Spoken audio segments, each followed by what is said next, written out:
بسم الله الرحمن الرحيم إن الحمد لله نحمده ونستعينه ونستغفره ونعوذ بالله من شرور أنفسنا وسيئات أعمالنا من يهده الله فلا مضل له ومن يضلل فلا هادي له وأشهد أن لا إله إلا الله وحده لا شريك له وأشهد أن محمدا عبده ورسوله يا أيها الذين آمنوا اتقوا الله حق تقاته ولا تموتن إلا وأنتم مسلمون يا أيها الناس اتقوا ربكم الذي خلقكم من نفس واحدة وخلق منها زوجها وبث منهما رجالا كثيرا ونساء واتقوا الله الذي تساءلون به والأرحام إن الله كان عليكم رقيبا يا أيها الذين آمنوا اتقوا الله وقولوا قولا سديدا يصلح لكم أعمالكم ويغفر لكم ذنوبكم ومن يطع الله ورسوله فقد فاز فوزا عظيما أما بعد فإن خير الكلام كلام الله وخير الهدي هدي محمد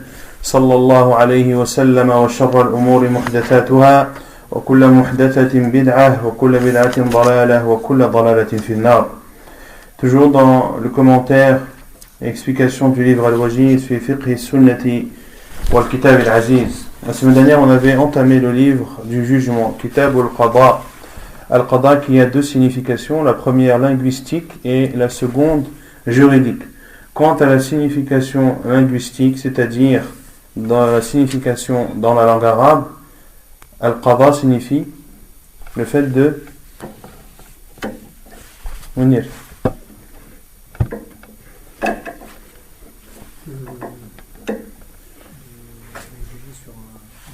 finir une chose, de la terminer.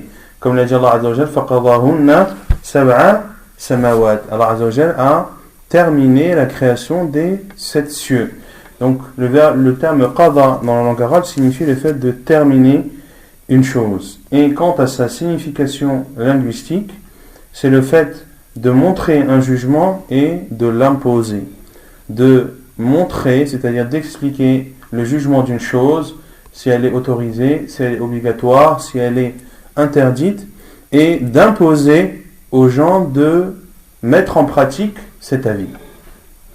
Et c'est ce qu'on avait vu la semaine dernière, et c'est ce qui fait la différence entre un mufti et un qadi, entre un juge et un mufti. Le mufti se contente de donner la réponse.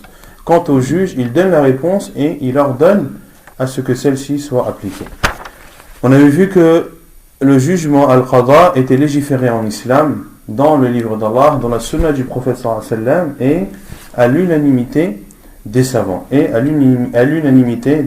on l'avait cité à ce sujet le verset où Allah azza wa jalla a dit wa anihkum baynahum bima anzalallah, et juge entre eux par ce qu'Allah a fait descendre. Et le prophète sallallahu alayhi wa sallam a dit idha hakama al-hakimu fajtahad, lorsque le juge donne son jugement.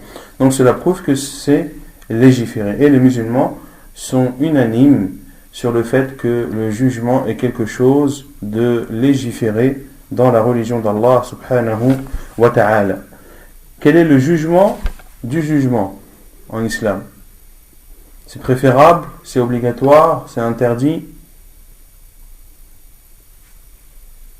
Non? C'est un fardu kifa'i, c'est-à-dire que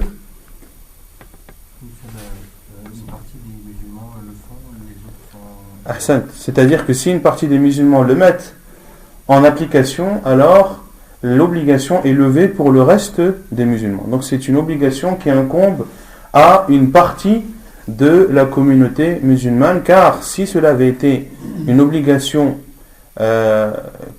personnelle, c'est-à-dire qui englobe l'ensemble des musulmans, et bien de cet avis, qu'est-ce qui en découlerait? Que chacun d'entre nous doit être juge, et ceci est impossible et inconcevable.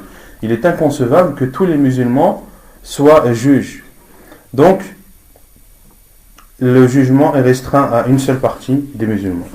Le mérite du jugement, on avait vu le hadith où le prophète sallallahu alayhi wa sallam avait autorisé le fait d'avoir al-ribta, c'est-à-dire de souhaiter le bien fait qu'à un de tes frères sans pour autant vouloir que ce bienfait lui soit retiré ou lui soit ôté. Et parmi ces deux personnes, qui méritent le plus que tu espères le bien qu'ils ont, c'est un homme à qui Allah Azza wa Jal a accordé la sagesse avec laquelle il juge, et cette même sagesse qu'il enseigne. Et on avait vu que le jugement avait à la fois des mérites, mais qu'en même temps c'était un danger, Et le prophète sallallahu alayhi wa sallam a dit, celui qui a été désigné comme juge, faqad dhubiha bi ghayri sikin, il a été égorgé sans couteau. Qu'est-ce qu'on avait donné comme explication sur cette parole du prophète sallallahu alayhi wa sallam? Il a été égorgé sans couteau.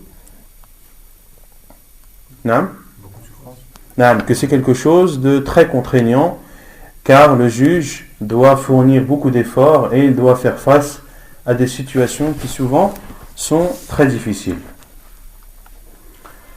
Et également, un autre hadith qui montre le danger d'être juge, c'est le hadith où le prophète sallallahu alayhi wa sallam dit 3 juges, 2 sont en enfer et 1 est au paradis. Quant aux 2 qui sont en enfer, c'est un homme qui a jugé sans science, et l'autre qui a jugé en étant en connaissant la vérité, mais en étant injuste dans son jugement. Et le seul qui ira au paradis, c'est celui qui connaît la vérité et qui la met en pratique et qui juge avec cette vérité. Et comment rassembler entre les hadiths qui montrent les mérites d'être juge et les hadiths qui montrent le danger d'être juge? Est-ce que c'est une contradiction ou pas? Oui ou non? Non, il ne peut pas y avoir de contradiction dans la parole du prophète sallallahu alayhi wa sallam. Il n'y a jamais de contradiction. S'il y a quelque chose que tu ne comprends pas, c'est parce que ton cerveau n'a pas la capacité de le comprendre. Mais en aucun cas, il n'y a de contradiction dans le livre d'Allah et dans la sunna du prophète sallallahu alayhi wa sallam. Et Allah Azza wa Jalla a même dit وَلَوْ كَانَ مِنْ عِنْدِ غَيْرِ اللَّهِ لَوَجَدُوا فِيهِ اخْتِلَافًا كَثِيرًا. Et si le Coran provenait d'autre qu'Allah, ils y auraient trouvé de nombreuses contradictions. Mais le Coran est la parole d'Allah subhanahu wa ta'ala. Elle ne comprend donc aucune contradiction. De même pour les paroles du prophète sallallahu alayhi wa sallam. Et les savants ont dit, pour rassembler ces 2 hadiths, que la base c'est que la personne doit s'éloigner du poste de juge, sauf s'il n'y a pas de personne plus apte que lui. Si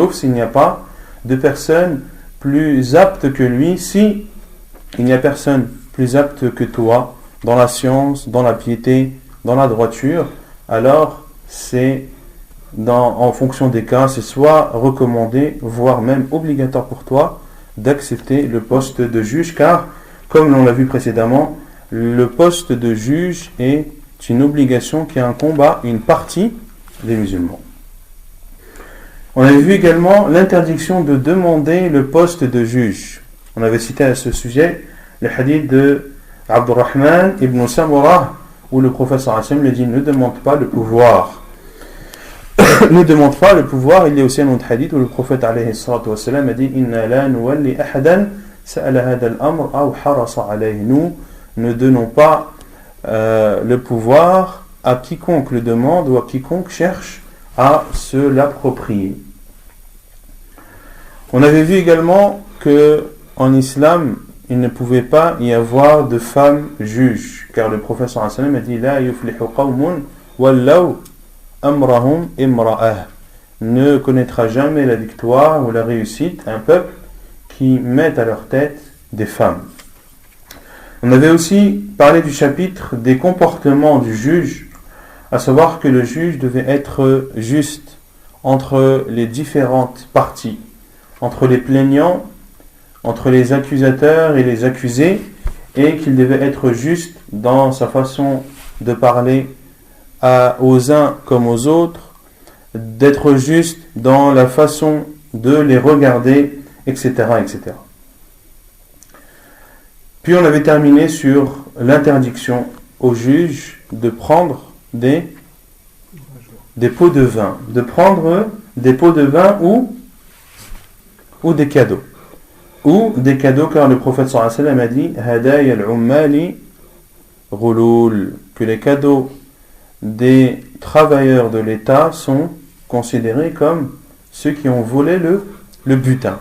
Et le prophète sallallahu alayhi wa sallam a dit La'anallahu la'natullahi ala ar-rashi wal murtashi, que la malédiction d'Allah soit sur celui qui donne le pot de vin et sur celui qui le prend. Et on avait expliqué la définition de al-rishwa. Quelle est la définition du pot de vin en islam? Hein? C'est la nature. C'est-à-dire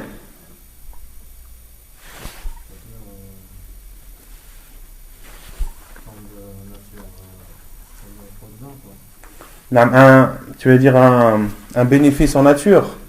Non. C'est pas tout à fait ça la définition. C'est ce qui permet de contrecarrer, on va dire, les lois pour avoir quelque chose. Quelle est la définition générale qu'on avait donnée la semaine dernière? Non. C'est quand on donne quelque chose pour qu'un bâton devienne haq, et qu'un haq devient bâton. نعم أحسنت. هو ما دفع لإحقاق باطل أو إبطال حق. C'est ce qui est donné pour abolir un droit ou pour justifier un mal. Pour abolir un droit ou pour justifier un mal. Ce que tu donnes et ce que tu prends pour justifier un mal et pour abolir un droit, c'est-à-dire le droit qu'a une autre personne, alors ceci est considéré en islam comme un pot de vin, et à la fois celui qui le donne et celui qui le prend sont maudits par Allah subhanahu wa ta'ala. Et on avait dit qu'il y avait un cas dans lequel c'était uniquement celui qui prenait le pot de vin qui était maudit et non celui qui le donne. Dans quel cas?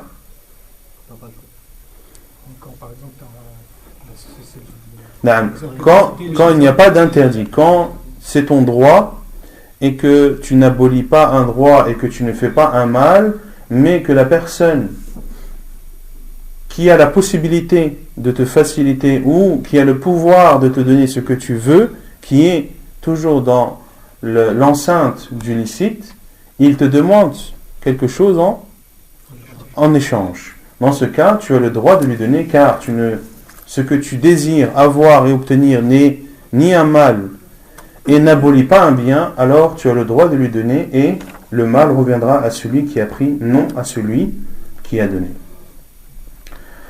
ثم قال المؤلف ويحرم عليه الحكم وهو غضبان. عن عبد الملك بن عمير قال سمعت عبد الرحمن بن أبي بكرة قال كتب أبو بكرة إلى ابنه وكان بسجستان بأن لا تقضي بين اثنين وأنت غضبان فإني سمعت رسول الله صلى الله عليه وسلم يقول لا يقضين حكم بين اثنين وهو غضبان. حديث متفق عليه رواه البخاري ومسلم. Le chapitre de l'interdiction au juge de juger en état d'énervement. Selon Abdul Malik ibn Umayr, il dit: j'ai entendu Abdurrahman ibn Abi Bakra dire: Abu Bakra a écrit à son fils qui était à Sijistan, qui est un endroit au niveau de l'Inde. Et Abu Bakra a écrit à son fils qui était juge là-bas. Il était juge à Sijistan. Parmi les savants, lequel était connu pour être issu de Sijistan.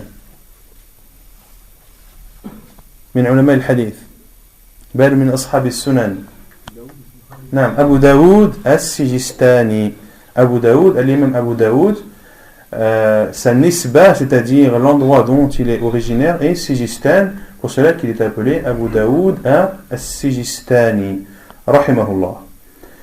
Donc Abu Bakr a écrit à son fils, qui était juge à Sijistan, de ne pas juger entre deux personnes, ne juge pas entre deux personnes lorsque tu es énervé ou en état d'énervement, car j'ai entendu l'envoyé d'Allah sallallahu alayhi wa sallam dire que l'un d'entre vous ou qu'un juge ne juge pas entre deux personnes alors qu'il est énervé.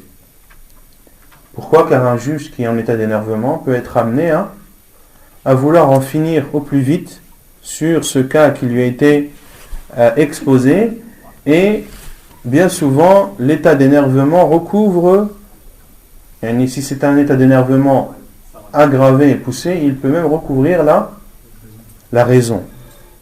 C'est pour ça que le professeur sallam a dit que le divorce de celui qui est énervé n'est pas considéré comme valide, car il ne sait plus ce qu'il dit. قضاء الحاكم لا يغير من الحق شيئا. Le jugement du juge ne change en rien la vérité.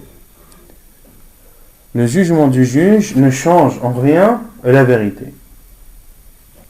Que signifie ce titre que l'auteur a donné? Il dit من قضي له بحق أخيه فلا يأخذه فإن قضاء الحاكم لا يحل حراما ولا يحرم حلالا. Donc celui à qui le jugement a été en faveur sur le bien de son frère, alors qu'il ne le prenne pas. Autrement dit, si le juge, après avoir écouté les uns et les autres, et après avoir rassemblé tout ce qui lui était possible comme preuve, son jugement a été que le bien doit revenir à un tel. Or, en réalité, ce bien ne doit pas revenir à un tel. Et il le sait pertinemment, qu'il va, ou que le juge a jugé en sa faveur, alors que normalement, cela n'aurait dû pas avoir lieu. Il ne doit pas le prendre, même si le juge lui autorise. Car l'auteur dit فَإِنَّ قَضَاءَ الْحَاكِمِ لَا يُحِلُّ حَرَامًا وَلَا يُحَرِّمُ حَلَالًا. Car le jugement du juge n'autorise pas un interdit, ni ne peut interdire quelque chose d'autorisé. Et il ramène à ce sujet un hadith authentique rapporté par Al-Bukhari et Muslim dans leur Sahih.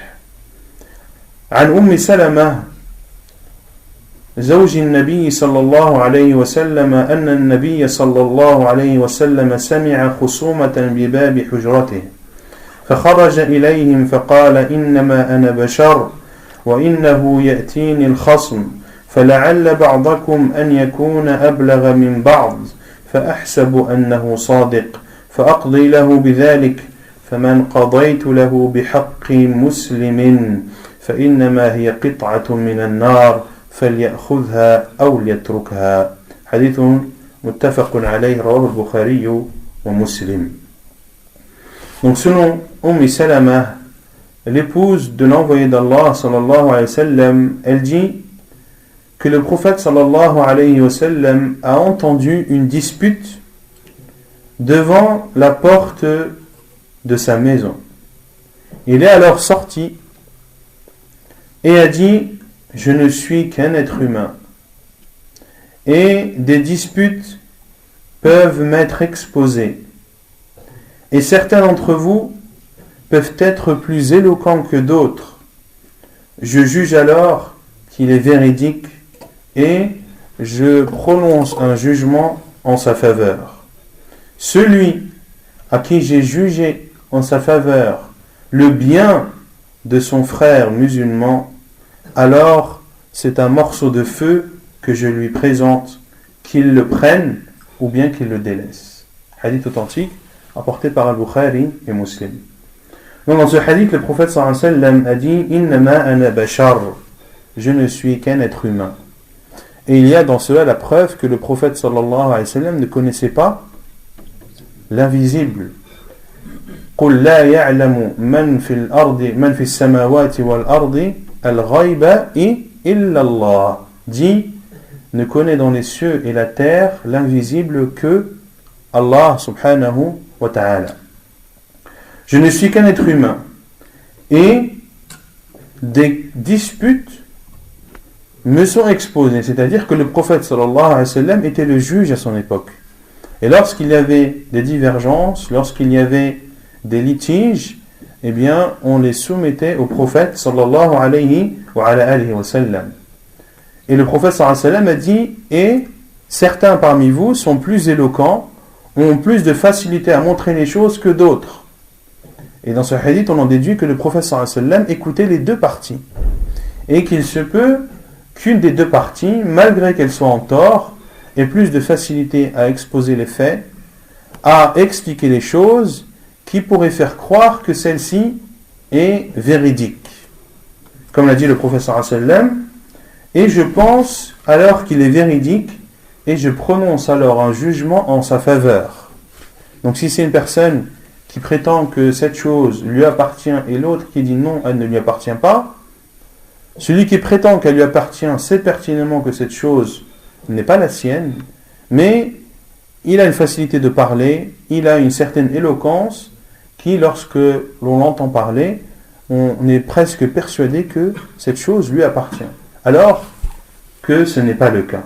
Et le prophète sallallahu alayhi wa sallam a dit « فَمَنْ قَضَيْتُ لَهُ بِحَقِّ مُسْلِمٍ » Et celui à qui j'ai prononcé un jugement en faveur du bien d'un musulman, c'est-à-dire en faveur d'un bien qui n'est pas le sien, mais celui d'un autre musulman, alors cela est comparable, ou cela est un morceau de feu que je lui présente, qu'il le prenne ou bien qu'il le délaisse. Qu'il le prenne ou bien qu'il le délaisse.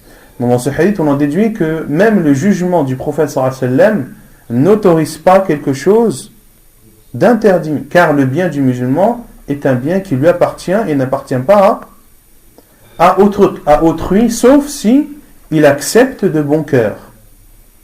La yahillu malu mri'in muslimin illa bi taybin min nafsi, qu'un bien d'un musulman n'est licite que par son consentement, c'est-à-dire lorsqu'il donne quelque chose en voulant le donner et en étant d'accord dans cela. Donc c'est un morceau de feu qui lui est présenté, qu'il le prenne. C'est-à-dire s'il le prend, il sait pertinemment que ce n'est pas le sien, il a alors pris un morceau de feu et cela est une menace pour lui de l'entrer en enfer, ou bien qu'il la délaisse, et c'est ce qu'il y a de mieux à faire, et c'est même ce qu'il doit faire obligatoirement, de remettre à chacun son dû. ثم قال المؤلف الدعاوى والبينات. كم السلام ورحمة الله.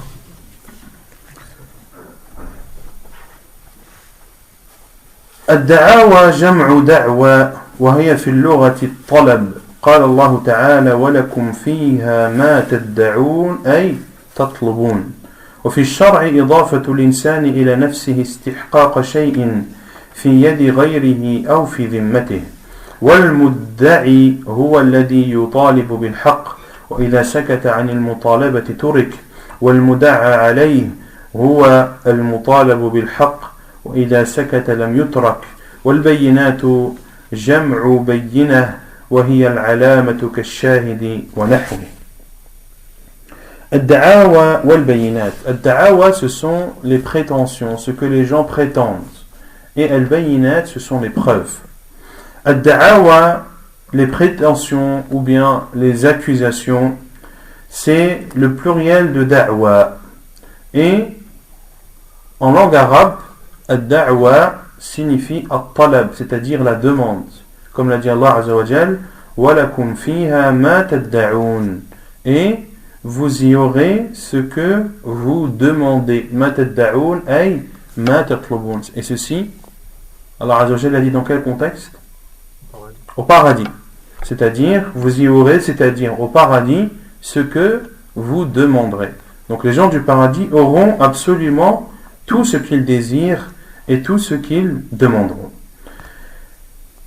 Et quant à la définition de da'wa, de la prétention ou de l'accusation en islam, c'est le fait qu'une personne prétende que quelque chose qui lui appartient est entre les mains d'autrui ou sous son contrôle. Et concernant ad-da'awa, il y a deux types de personnes. Il y a al-mudda'i et al-mudda'a alayhi. Al-mudda'i, c'est celui qui accuse et celui qui demande le bien. Donc c'est celui qui demande le bien, celui qui dit un tel a quelque chose qui m'appartient, j'exige qu'il me le rend. Celui-ci en islam est appelé al-mudda'i. وَإِذَا سَكَتَ عَنِ الْمُطَالَبَةِ تُرِكْ. Et s'il se tait, c'est-à-dire s'il désire ne plus demander, alors on ne doit pas prendre en compte sa demande. Et cela est logique. Tu peux savoir, ou quelqu'un peut avoir un bien qui t'appartient en sa possession, mais tu n'as pas l'intention de le réclamer. Et tu préfères laisser cela jusqu'au jour du jugement. Lorsque tu te tais et que tu ne demandes pas ce qui est ton droit, le juge ne doit pas engager de poursuite. Wal-mud'a alayh, celui qui est accusé ou celui à qui on demande le bien est appelé en islam al-mud'a alayh, c'est-à-dire celui à qui on demande le bien, et lorsqu'il se tait, il ne doit pas être délaissé. Et cela est logique. Lorsqu'on accuse quelqu'un d'avoir en sa possession quelque chose qui ne lui appartient pas, si on lui demande est-ce que tu as cette chose et qu'il se tait, est-ce qu'on le laisse? Oui ou non? Non, ce serait trop facile. On ne le laisse pas, le juge doit utiliser tous les moyens pour qu'il avoue et pour que la vérité apparaisse au grand jour. Et al-bayinat, qui est le pluriel de bayinah, qui est un signe ou une preuve comme le témoin ou autre moyen de preuve en islam. ثم قال المؤلف والأصل في هذا حديث ابن عباس أن رسول الله صلى الله عليه وسلم قال لو يعطى الناس بدعواهم ادعى ناس دماء رجال وأموالهم ولكن اليمين على المدعى عليه ولكن اليمين على المدعى عليه حديث متفق عليه. وعن عمرو بن شعيب عن أبيه عن جده أن رسول الله صلى الله عليه وسلم قال البينة على المدعي واليمين على المدعى عليه حديث صحيح رواه الترمذي. Et la base dans les accusations et les preuves et le hadith de Abdullah ibn Abbas qui dit que le prophète sallallahu alayhi wa sallam a dit: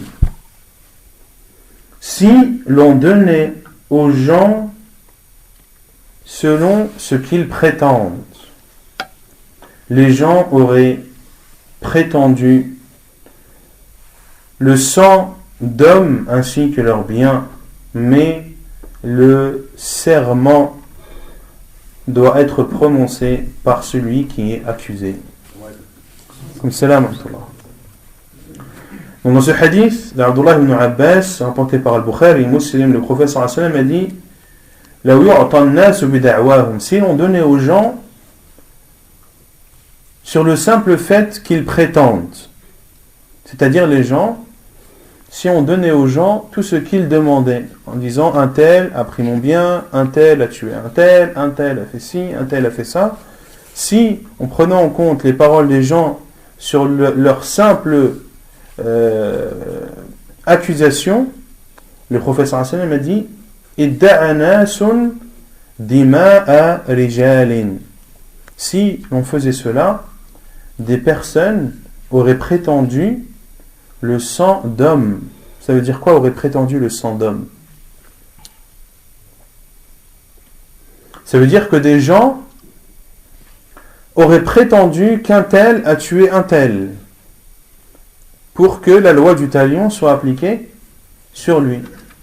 Autrement dit, il suffit qu'il déteste une personne et qu'il souhaiterait que celle-ci meure, il va alors l'accuser d'avoir tué telle et telle personne pour que la loi du talion soit appliquée. Idda'a an-nas dima'a rijalin wa amwalahum. Également, les gens auraient prétendu que les biens des autres seraient les leurs, en disant un tel m'a pris 10 000 euros. Si on donnait aux gens ce qu'ils prétendaient sur leur simple prétention, cela sèmerait la discorde sur terre et le chaos sur terre. C'est pour cela que le prophète sallallahu alayhi wa sallam a dit وَلَكِنَّ الْيَمِينَ عَلَى الْمُدَّعَى عَلَيْهِ. Mais le serment doit être prononcé par celui qui est accusé. Cela veut dire quoi? Que le serment doit être prononcé par celui qui est accusé. Si une personne prétend qu'une autre lui a pris 10 000 euros par exemple, qu'est-ce que le juge doit faire? La première chose, demander les preuves à qui? Est-ce qu'il doit dire à celui qui est accusé d'avoir pris les 10 000 euros, apporte les preuves que tu n'as pas 10 000 euros? Non, il doit demander les preuves à celui qui accuse. Si l'accusateur dit je n'ai pas de preuves, c'est ma parole contre la sienne, alors le juge doit dire à celui qui est accusé, jure par Allah que tu n'as pas pris les 10 000 euros ou que tu n'as pas les 10 000 euros de cette personne. Et là, il doit jurer. Et s'il jure, alors le conflit est arrêté et l'affaire est classée. D'accord? Et si la personne, par la suite, apporte la preuve, est-ce que le juge a le droit de revenir sur son jugement ou il doit se baser sur le premier?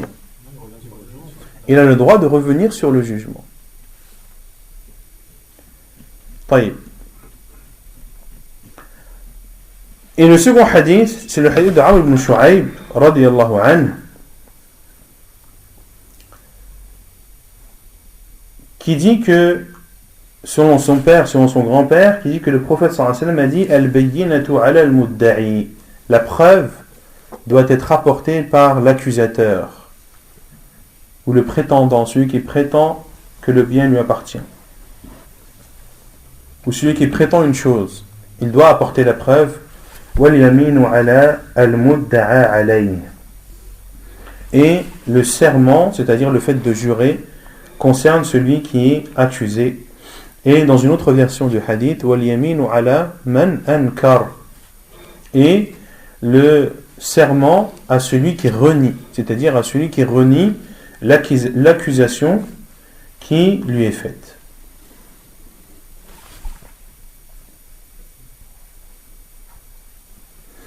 إثم من ادعى ما ليس منه. Le péché de celui qui prétend ce qui ne lui appartient pas. عن أبي ذر أنه سمع رسول الله صلى الله عليه وسلم يقول من ادعى ما ليس له فليس منا وليتبوأ مقعده من النار. حديث صحيح رواه مسلم وابن ماجه. Selon Abi Dharr, radiyallahu anhu, il dit qu'il a entendu l'envoyé d'Allah, sallallahu alayhi wa sallam, dire celui qui prétend ce qui n'est pas à lui ne fait pas partie des nôtres et qu'il se réserve sa place en enfer. Celui qui prétend quelque chose qui n'est pas la sienne, il ne fait pas partie de nous et qu'il se réserve sa place en enfer. Ce hadith n'a besoin d'aucun commentaire.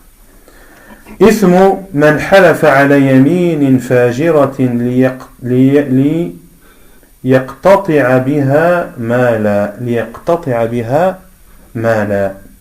Celui qui jure en prononçant un serment mensonger afin de s'approprier de l'argent. عن عبد الله بن مسعود قال قال رسول الله صلى الله عليه وسلم من حلف على يمين وهو فيها فاجر يقتطع بها مال امرئ مسلم لقي الله وهو عليه غضبان.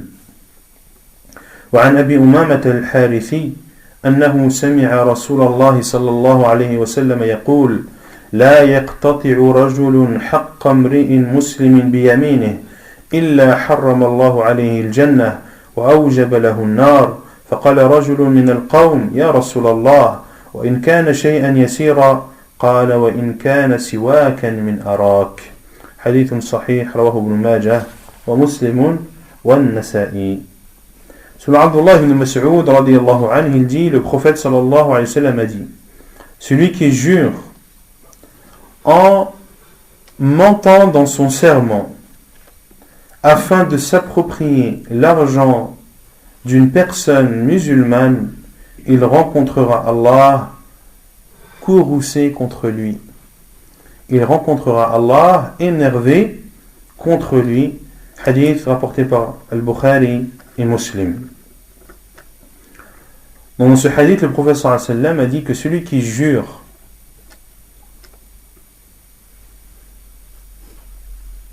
en mentant afin de s'approprier le bien d'un musulman.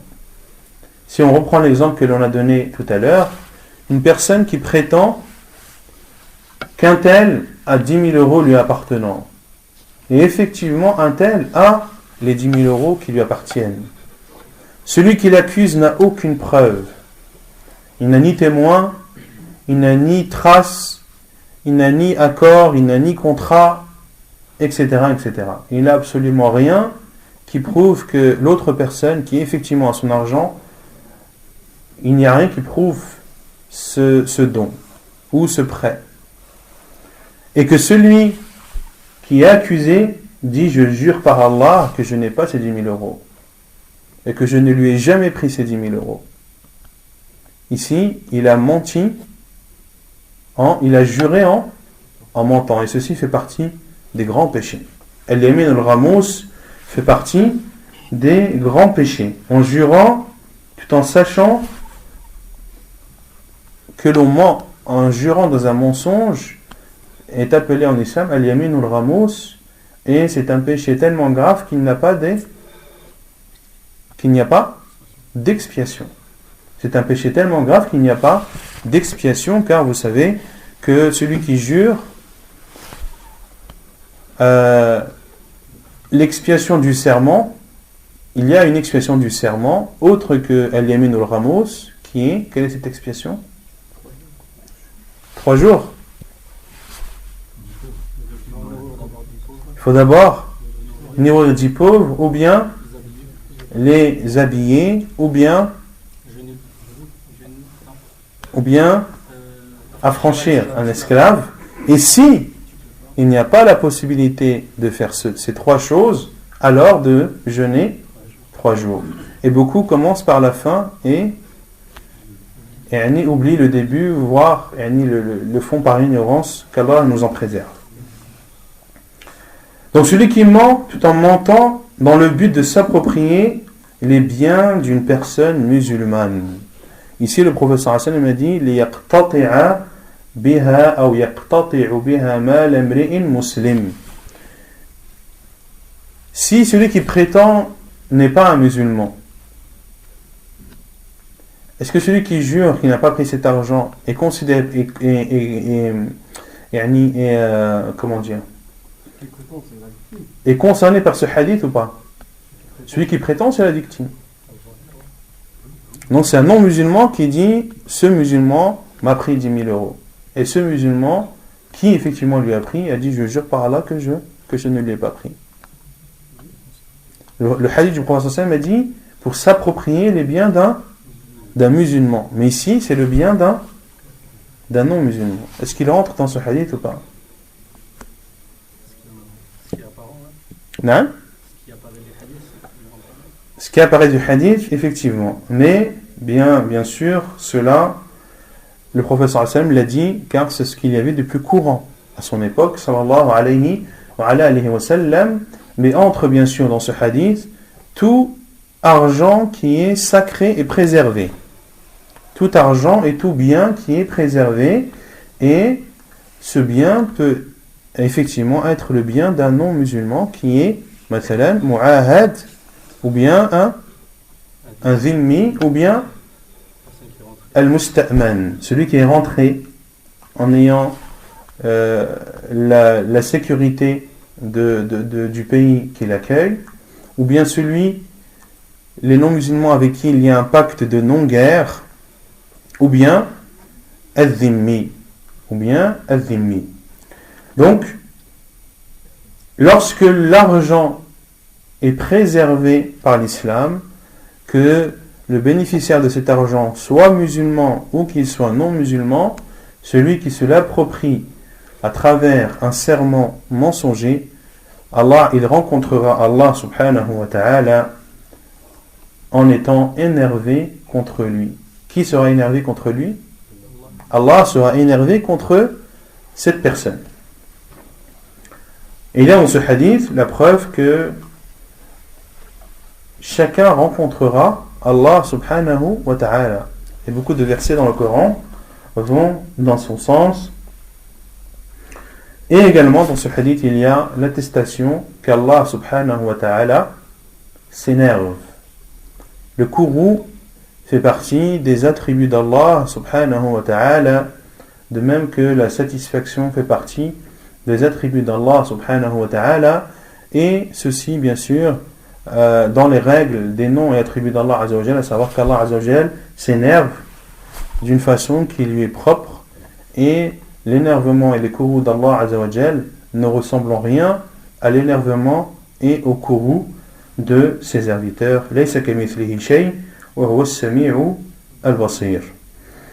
Et le second hadith, le hadith de Abu Umam al-Harithi, qui a entendu le prophète sallallahu alayhi wa sallam dire: un homme qui s'approprie les biens d'une personne musulmane à travers un serment, Allah subhanahu wa ta'ala lui interdira l'entrée au paradis et le fera entrer en enfer. Et un homme a dit: ô envoyé d'Allah, même si c'est quelque chose de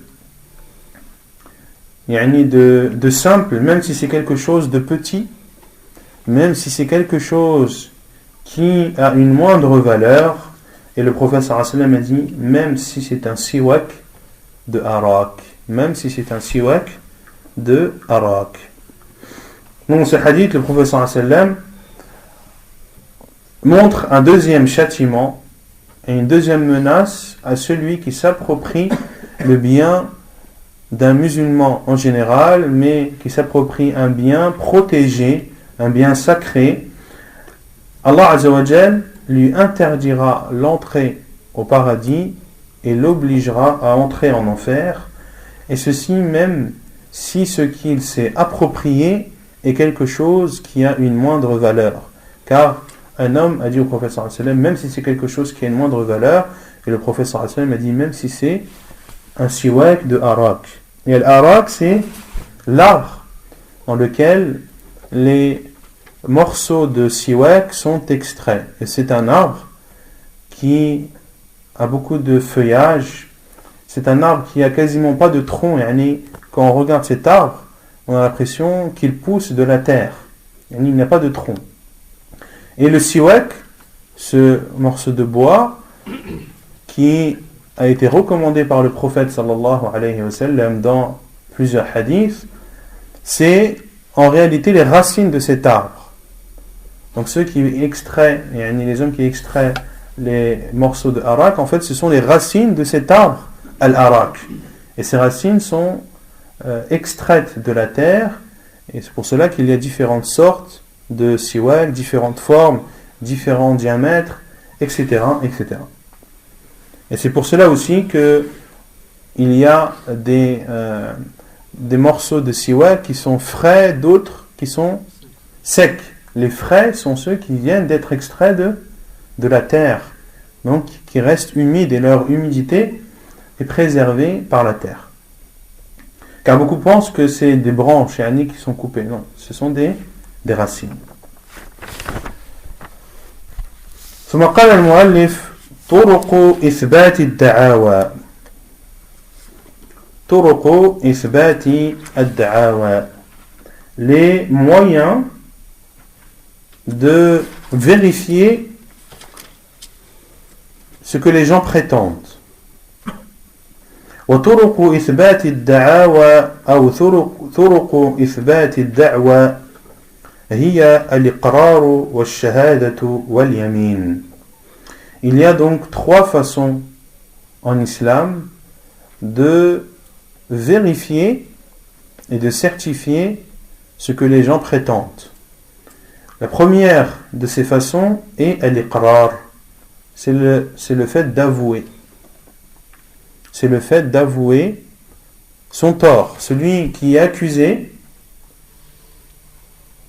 le juge lui demande d'abord d'avouer. Est-ce que ce que un tel t'accuse est vrai ou pas? Est-ce que tu avoues ou tu n'avoues pas? Soit il dit oui, soit il dit non. S'il dit non, alors il doit faire suivre sa négation par un serment. Wa shahada, le témoignage aussi, est un moyen qui est pris en compte en islam. Et le témoignage, c'est le chapitre qui vient par la suite. Le témoignage dépend des situations. Il y a des situations où seuls des hommes sont acceptés comme témoins. Il y a des situations où 2 témoins suffisent, d'autres où il faut au minimum 4 témoins, etc., etc., selon les différents cas qui ont été rapportés dans le livre d'Allah et dans la sunna du prophète sallallahu alayhi wa sallam. Et le troisième moyen, c'est bien sûr le serment, le fait de jurer. ثم قال المؤلف الإقرار. الإقرار هو الاعتراف بالحق والحكم به واجب إذا كان المقر مكلفا مختارا. وقد رجم النبي صلى الله عليه وسلم ماعزا والغامدية والجهينية بإقرارهم. وقال صلى الله عليه وسلم: واغد يا أنيس إلى امرأة هذا فإن اعترفت فارجمها. حديث صحيح وقد ذكر في كتاب الحدود. Al-Iqrar, qui est le fait d'avouer. Le fait d'avouer, comme le dit l'auteur, c'est le fait d'avouer la vérité. Wal-hukmu bihi wajib. Et le juge doit prendre en compte, lorsqu'une personne avoue son tort, à partir du moment où celui qui avoue est mukallaf, c'est-à-dire qu'il a toute sa raison et qu'il a atteint l'âge de la puberté et qu'il n'est pas contraint, c'est-à-dire qu'il n'avoue pas par contrainte, qu'il n'avoue pas sous pression. Il faut qu'il le fasse de son propre chef. Le deuxième moyen, qui est al-shahada, le témoignage. قال المؤلف: تحمل الشهادة في حقوق الآدميين تحمل الشهادة في حقوق الآدميين فرض كفاية لقوله تعالى: ولا يأبى الشهداء إذا ما دعوا ولا يأبى الشهداء إذا ما دعوا. وأداؤها فرض عين لقوله تعالى: ولا تكتموا الشهادة ومن يكتمها فإنه آثم قلبه. ويجب على الشاهد قول الحق ولو على نفسه لقوله تعالى: يا أيها الذين آمنوا كونوا قوامين بالقسط شهداء لله ولو على أنفسكم أو الوالدين والأقربين إن يكن غنيا أو فقيرا فالله أولى بهما فلا تتبعوا الهوى أن تعدلوا وإن تلوا أو تعرضوا فإن الله كان بما تعملون خبيرا.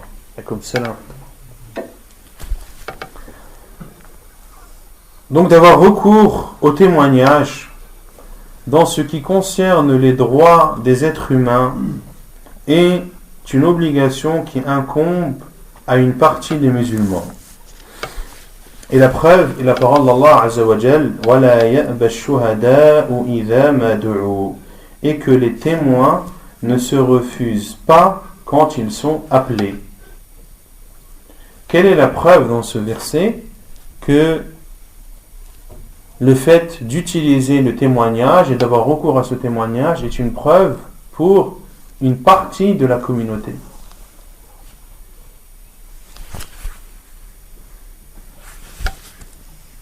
Qui peut répondre?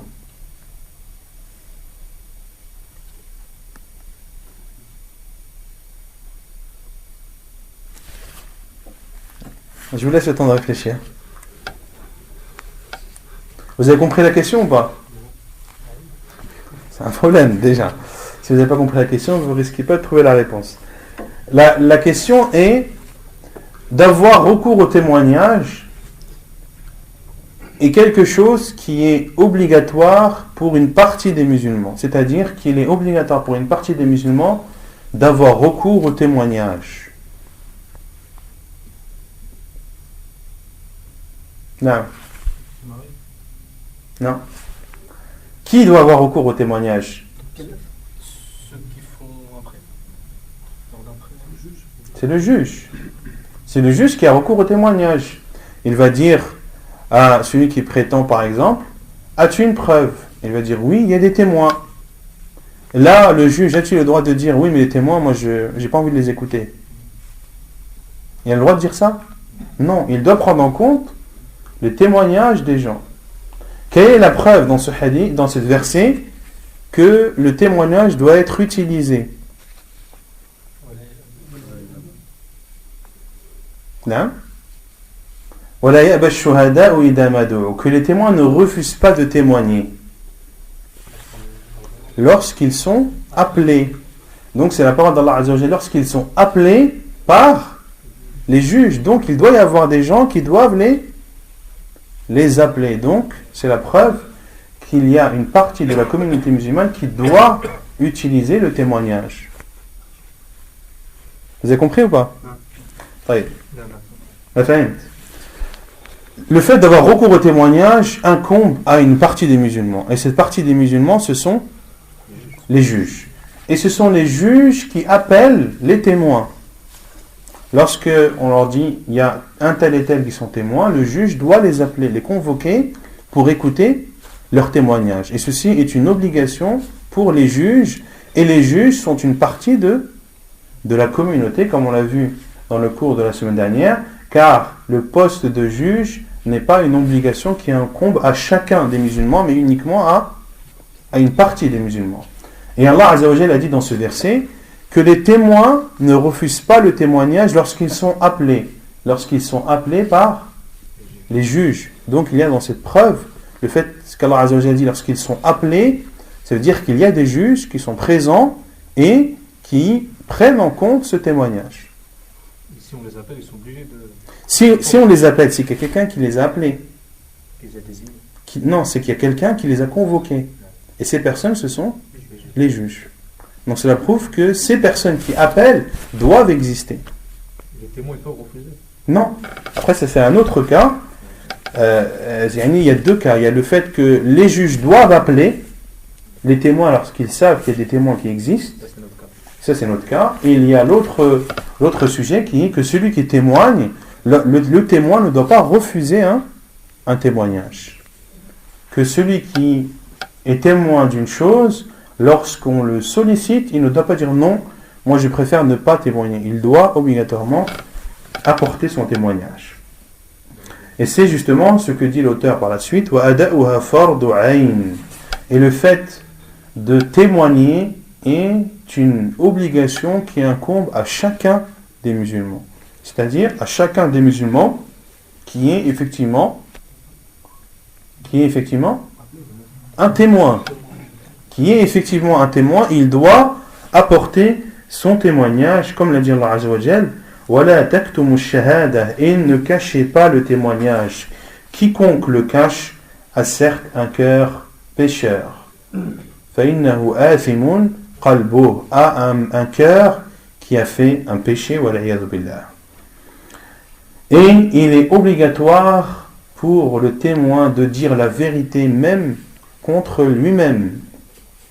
Allah subhanahu wa ta'ala a dit: ô vous les croyants, observez strictement la justice et soyez des témoins véridiques comme Allah l'ordonne, même si cela est contre vous, même contre vos pères et mères, contre vos proches parents, qu'il s'agisse d'un riche ou d'un pauvre, Allah a priorité sur eux deux, qu'il s'agisse d'un riche ou un pauvre, qu'il s'agisse d'un riche dans lequel le témoin aura plus tendance à dire qu'il n'est pas coupable, et d'être juste envers un pauvre dans lequel le témoin aura plus tendance à dire qu'il est coupable. Car Allah Azza wa Jalla a priorité sur ce riche et sur ce pauvre, à savoir la priorité de dire la vérité et d'apporter un témoignage qui correspond à la réalité. Ne suivez donc pas les passions, comme Allah Azza wa Jalla dit, afin de ne pas dévier de la justice. Si vous portez un faux témoignage ou si vous le refusez, sachez qu'Allah est parfaitement connaisseur de ce que vous faites. وَإِن تَلُوا أَوْ تُعْرِضُوا فَإِنَّ اللَّهَ كَانَ بِمَا تَعْمَلُونَ خَبِيرًا وَيَحْرُمُ أَنْ يَشْهَدَ بِغَيْرِ عِلْمٍ لقول الله تعالى إلا من شهد بالحق وهم يعلمون. Et il est interdit de témoigner sans science. Il est interdit de témoigner sans science. Et la preuve est la parole d'Allah Azza wa Jal dans Surat Al-Zukhruf, le verset 86, à l'exception de ceux qui auront témoigné de la vérité en pleine connaissance de cause. Donc lorsque tu témoignes en pleine connaissance de cause, et ton témoignage doit se faire sur la base de la certitude et non pas du doute ni de la suspicion. Lorsque tu t'apprêtes à témoigner, tu dois obligatoirement témoigner de quelque chose dont tu es certain. Il ne doit pas y avoir de doute. Et le témoignage, comme disent les savants, est de trois sortes. Il y a le témoignage, celui qui témoigne de ce qui s'est réellement passé. Et il y a celui qui témoigne de ce qui ne s'est pas passé. Et il y a celui qui témoigne sans science. Le premier est le seul qui est louable. Celui qui a témoigné de la vérité. Il a témoigné de ce qui s'est réellement passé. Il y a ensuite celui qui témoigne en disant ce qui ne s'est pas produit. C'est-à-dire en mentant dans son témoignage, en disant non, c'est lui qui l'a tué, alors qu'en réalité ce n'était pas lui. Et ceci fait partie des plus grands péchés, et c'est ce qui suit dans le livre. Cela fait partie du faux témoignage, qui fait partie des grands péchés en islam, voire même des plus grands péchés en islam. Et il y a le troisième cas qui est celui qui témoigne sans science, celui qui témoigne alors qu'il ne sait pas, alors qu'il n'est pas sûr et certain, alors qu'il y a un doute qui persiste. ثم قال المؤلف وشهادة الزور من أكبر الكبائر لحديث أبي بكرة قال رسول الله صلى الله عليه وسلم ألا أنبئكم بأكبر الكبائر قلنا بلى يا رسول الله قال الإشراك بالله وعقوق الوالدين وكان متكئا فجلس وقال ألا وقول الزور وشهادة الزور فما زال يكررها حتى قلنا ليته سكت متفق عليه. Et le faux témoignage fait partie des plus grands péchés. Et la preuve est le hadith d'Abi Bakra radiyallahu anhu qui dit que le prophète sallallahu alayhi wa sallam a dit: voulez-vous que je vous informe des plus grands des grands péchés? Voulez-vous que je vous informe des plus grands des grands péchés? Et dans une version de Muslim, le prophète sallallahu alayhi wa sallam a répété cela 3 fois. Voulez-vous que je vous informe des plus grands des grands péchés? Voulez-vous que je vous informe des plus grands des grands péchés? Voulez-vous que je vous informe des plus grands des grands péchés? Ils ont dit: bien sûr, ô envoyé d'Allah. Il a répondu: d'associer quelque chose à Allah, de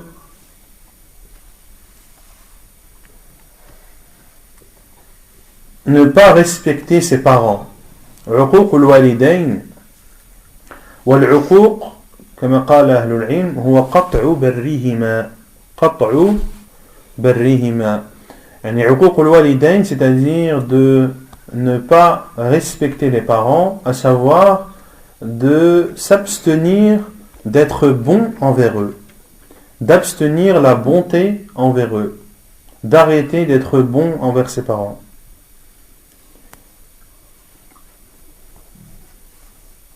Et ici, les parents, ce sont le père, la mère, mais entre aussi dans le walidain, le grand-père et la grand-mère, même si les droits du père et de la mère sont beaucoup plus grands que ceux du grand-père et de la grand-mère. وَكَانَ مُتَّكِئًا فَجَلَسَ. Et le prophète sallallahu alayhi wa sallam était accoudé, puis il s'est assis.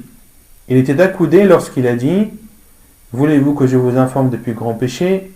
Il était accoudé lorsqu'il a dit « C'est le fait d'associer à Allah, c'est le fait d'arrêter d'être bon envers ses parents. » Et il s'est assis. Comme s'il allait dire quelque chose qui allait être extrêmement important. Comme le prophète sallallahu alayhi wa sallam était assis, et muttaki'an, accoudé, Abu Bakr est rentré, Omar est rentré, et lorsque Uthman est rentré, le prophète sallallahu alayhi wa sallam s'est assis et a caché sa cuisse. Et lorsque la question lui a été posée, il a répondu Ala astahi min rajulin tastahi minhu al-malaika. Ne dois-je pas avoir honte d'un homme envers qui les anges ont honte? Donc le prophète sallallahu alayhi wa sallam était accoudé, il s'est assis et a dit, et le fait de dire az-zur et de témoigner du zur. Donc le faux témoignage, le fait de prononcer de faux témoignages et de prononcer de fausses paroles, de prononcer de fausses paroles et de prononcer des faux témoignages. Et le rapporteur du hadith, qui est Abi Bakrah, a dit, et le prophète sallallahu alayhi wa sallam n'arrêtez pas de répéter et les paroles fausses et les faux témoignages. Et les paroles fausses et les faux témoignages, le prophète sallallahu alayhi wa sallam n'arrêtait pas de répéter cela, au point que les compagnons disent, et nous attendions le moment où le prophète sallallahu alayhi wa sallam allait se taire. Jusqu'au point où nous attendions le moment où le prophète sallallahu alayhi wa sallam allait s'arrêter de parler. Donc cela prouve la gravité du fait de prononcer de faux témoignages en islam. Pourquoi? Car le faux témoignage a des conséquences graves. Le faux témoignage a des conséquences graves car il peut rendre licite, comme disent les savants, une âme. Il peut rendre licite des parties génitales et il peut rendre licite des biens. Il peut rendre licite une âme lorsque deux personnes témoignent qu'un tel a tué un autre. On avait vu dans Kitab al-Jinayat que lorsque quelqu'un accuse un autre d'avoir tué une personne, le prophète sallallahu alayhi wa sallam, lorsque ce cas lui a été exposé, qu'est-ce qu'il a fait? Alakum shahidan. Avez-vous deux témoins? Donc deux témoins suffisent pour accuser quelqu'un d'un meurtre. Si un homme accuse un autre d'avoir tué, et ceci à tort, et qu'un autre vient lui aussi apporter son faux témoignage, est-ce que le juge peut potentiellement appliquer la sentence et le roi du talion? Oui. Et quelle en aura été la cause? Le faux témoignage. Pareil, un homme qui prétend qu'un tel est sa femme. Et il apporte deux témoins qui témoignent qu'un tel s'est marié avec un tel. J'étais présent, comme on dit aujourd'hui, j'étais présent au halal, c'était chez un tel, on était là, je suis témoin, il y avait le wali, il y avait etc. Tout en mentant. Le juge peut ordonner à la femme d'aller rejoindre celui qu'il pense être son mari et de là rendre licite les parties génitales. Donc les conséquences du faux témoignage sont multiples. On n'a peut-être pas conscience de cela dans un pays non musulman, mais dans un pays musulman dans lequel les lois d'Allah sont appliquées, les conséquences peuvent être très graves. Pour cela que c'est un immense péché que le faux témoignage. Non. Ça signifie quoi, Zoul? Az-Zul, c'est les paroles qui dévient de la vérité. C'est les paroles qui dévient de la vérité. ونكتفي بهذا القدر وسبحانك اللهم وبحمدك أشهد أن لا إله إلا أنت أستغفرك وأتوب إليك. La semaine prochaine, Inch'Allah, il y aura exceptionnellement pas court.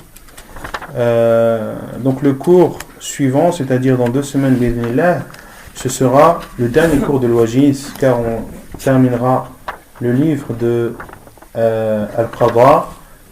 Et Inch'Allah, comme je vous l'avais informé, on va commencer un autre livre, toujours dans le fiqh, qui est l'explication de Umdatul Ahkam, l'explication de Cheikh Al-Bassam, qui est intitulé Taysir al-Allam. Taysir al-Allam bi Sharhi Umdatul Ahkam, qui comporte un peu plus de 400 hadiths en rapport avec les jugements.